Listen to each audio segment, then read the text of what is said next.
दोस्तों, ये दौर था सन 1800 का, जब मुगलों की सेना कमजोर पड़ना शुरू हो गई थी और अंग्रेज भारत में तो अपनी जड़ों को मजबूत कर चुके थे। ईस्ट इंडिया कंपनी कई जगह अपना डेरा डाल चुकी थी और सन 1800 तक तो वो पूरी तरह भारत में कब्जा कर चुके थे। अब दोस्तों, ऐसे केस में क्या आपने कभी ये सोचा है कि उस समय लोगों की क्या जिंदगी हुआ करती थी? आखिर अंग्रेजों के भारत को लूटने से पहले यहाँ क्या माहौल था और कैसे लोग बिना मशीनों और आधुनिक टेक्नोलॉजी के अपना गुजारा करते थे? चलिए दोस्तों, आज की इस वीडियो में 1800 के उस दौर का जिक्र करते हैं, लेकिन उससे पहले जल्दी से वीडियो को लाइक करके चैनल को सब्सक्राइब जरूर कर लें। चलिए पहले हम बात करते हैं बीमारियों की। दोस्तों, आज के टाइम पर जो बीमारियां आम है, उस समय उनका कोई इलाज नहीं था और वो एक महामारी थी। जैसे उस समय कोलेरा और प्लेग आमतौर पर फैलते थे और उनका कोई इलाज भी नहीं था और इन बीमारियों के सामने लोग बेबस थे। अगर पढ़ाई लिखाई की बात करें तो उस समय 10% से भी कम पुरुष पढ़े थे और 1% से भी कम महिलाएं पढ़ी लिखी थी और इनमें से भी ज्यादातर आबादी शहरों से ही थी। गांव के आंकड़े तो इससे भी बदतर थे। ऐसा नहीं है कि वो कम पढ़े लिखे लोग स्किल्ड नहीं थे, वो स्किल्ड भी थे, बस उन्हें लगान जैसी चीजों के साथ डील करने में प्रॉब्लम हुआ करती थी। दोस्तों, पहले के समय में कोई भी बड़ी टेक्नोलॉजी नहीं हुआ करती थी और लोग आपस में भी इतना कनेक्ट नहीं थे जहां आज के पहरावे पर पश्चिमी सभ्यता का प्रभाव है। वहीं उस समय ऐसा नहीं था। उस समय ज्यादातर लोग धोती और गमछा ही पहना करते थे और अगर वो कोई शाहूकार या कोई पैसे वाला है तो फिर वो कुर्ता पहन लिया करते थे।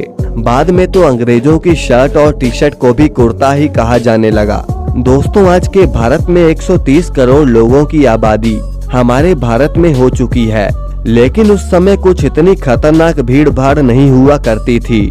पूरे भारत में करीब 16 करोड़ लोग ही हुआ करते थे और हम अखंड भारत की बात कर रहे हैं, जो कि पाकिस्तान, बांग्लादेश, बर्मा और अफगानिस्तान से मिलकर बना था।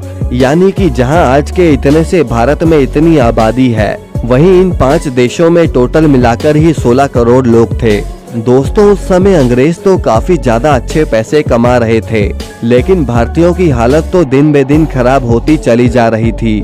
आपको बता दें कि एक रिपोर्ट के मुताबिक सन 1800 के आसपास एक यूरोपियन क्लर्क की सैलरी 40 पाउंड हुआ करती थी, जबकि आम इंडियन की तनख्वाह 40 गुना कम थी। और इससे आप सोच सकते हैं कि भारतीय किसानों की उस समय क्या कमाई होती होगी। अब सिर्फ इतना ही नहीं, किसान तो हर साल बाढ़ और सूखे और उन पर लगे लगान की मार से ही परेशान हुआ करते थे। उस समय कुछ भारतीय अमीर लोग भी हुआ करते थे, जिनमें से कुछ लोग तो बस इसी फिराक में रहते थे कि कैसे अंग्रेजों के साथ उनकी दोस्ती हो जाए, और कुछ अमीर तो अपनी सूझबूझ से ही ठीक ठाक पैसे कमा लेते थे। उस समय भारत में कोई ज्यादा प्रोफेशन नहीं हुआ करते थे और लोग ज्यादातर किसानी ही किया करते थे। उस समय भारत में मुख्य तौर पर नील, कॉटन, अफीम और गेहूं जैसी चीजों की खेती ही हुआ करती थी और इससे फायदा अंग्रेजों को ही हुआ करता था, जो कि ग्लोबल मार्केट में इसे काफी महंगी कीमतों में बेचा करते थे। सारा दिन काम करने के बाद किसान शाम को भजन कीर्तन किया करते थे। आपको बता दें कि इस दौर में लाइट भी नहीं हुआ करती थी और शाम को दिए वगैरह जलाए जाते थे। इस दौर में जातिवाद बहुत ज्यादा था और लोग भी अपनी जाति के हिसाब से काम करते थे। जैसे कि लोहार लोहे का काम करता था और कुम्हार मिट्टी के बर्तन बनाता था। आपको बता दें कि उस समय भारत गांव की वजह से ही जाना जाता था और भारत में शहर बहुत ही कम हुआ करते थे। शहरों के लोग तो ज्यादातर मिल में ही काम किया करते थे।